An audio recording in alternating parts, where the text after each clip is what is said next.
A special thank you to each of our subscribers who make this channel possible. Here's today's story. In a controversial decision that has raised significant concerns among human rights advocates, the United States has confirmed the deportation of 8 men to South Sudan, a country currently plagued by violence and instability. The deportation took place on July 4th, coinciding with the celebration of Independence Day in the United States. This move follows a recent ruling by a U.S. judge that allowed the Trump administration to proceed with the transfers despite ongoing legal challenges. The 8 detainees, who hail from various countries including Cuba, Laos, Mexico, Myanmar, South Sudan, and Vietnam, had been held at a U.S. military base in Djibouti for several weeks. Their deportation comes after they lost a last-minute legal bid to stop the transfer, which had already been delayed due to concerns regarding their safety in South Sudan. Reports indicate that the aircraft carrying the men landed at Juba Airport in South Sudan early on Saturday morning.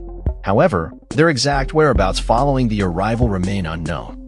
The Department of Homeland Security, DHS, has stated that the men were convicted of serious crimes, including first-degree murder, robbery, drug trafficking, and sexual assault, justifying their deportation under the administration's strict immigration policies.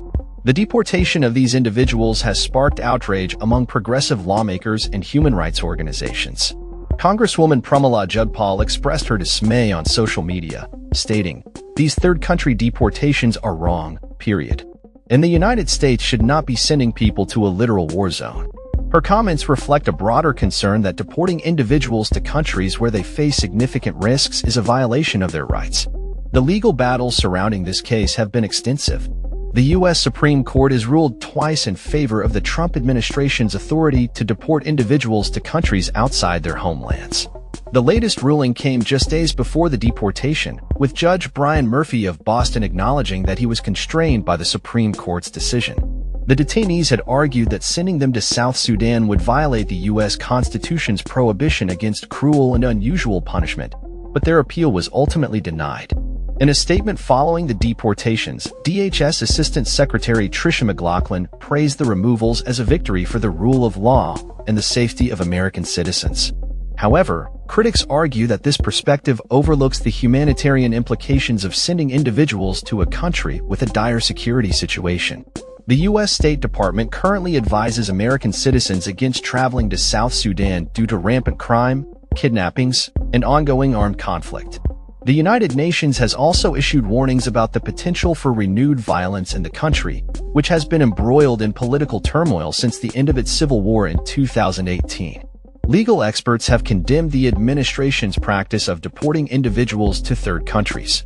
Blaine Bookey, legal director at the Center for Gender and Refugee Studies at the University of California College of the Law, San Francisco, criticized the approach, stating, "The administration's increased use of third-country transfers flies in the face of due process rights, the United States' international legal obligations, and basic principles of human decency." The deportation of these 8 men raises critical questions about the ethical responsibilities of the U.S. government in handling immigration and deportation cases, particularly when the safety of individuals is at stake. As the legal and political battles continue, the implications of this decision will likely resonate throughout the ongoing discourse surrounding immigration policy in the United States. As the situation develops, it remains to be seen how this controversial deportation will affect the lives of the individuals involved and what further actions may be taken by advocacy groups and lawmakers in response to this troubling trend in U.S. immigration policy. That's all for this story. We upload videos every day covering many different subjects, so hit that subscribe button to stay informed. Thanks for watching.